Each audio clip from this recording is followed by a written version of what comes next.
নদীটার পানি যেই জায়গাটুকু প্রবাহিত হয় সেই পানির জায়গাটুকু রেখে নদীটাকে তারা দখল করেছে, নদীর পাড়টুকু। নদীর যে পাড় দখল করছে, অথচ নদীর আইনে বলে যে নদীর যতটুকু আছে পারে 10 মিটার এপার এবং 10 মিটার ওই পারে, এই 20 মিটার জায়গাতে কোনো ধরনের স্থাপনা করা যাবে না, কোনো ধরনের কোনো কিছু করা যাবে না, এটা নদীর জায়গা হিসাবে থাকবে। অথচ দেখা যাচ্ছে যে তারা শুধুমাত্র পানি চলাচল করে যতটুকু জায়গা সেই জায়গাটুকু রেখে বাকি জায়গাটুকু তারা দখল করে নিয়ে গেছে।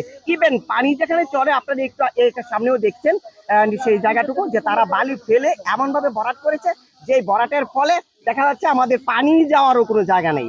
অথচ সবচেয়ে বেশি নদীর সুবিধাটা বুক করে কারা? এই গার্মেন্টস ফ্যাক্টরিগুলোই সবচেয়ে বেশি সুবিধা বুক করে। তাদের পানিগুলি কিন্তু এই নদীতে যায়, এই নদী থেকে সাগরে চলে যাচ্ছে। তারা যদি এই নদীটাকে ভরাট করে রাখে তাহলে তাদের এই পানিগুলা কোথায় যাবে, কোথায় তারা ফেলবে?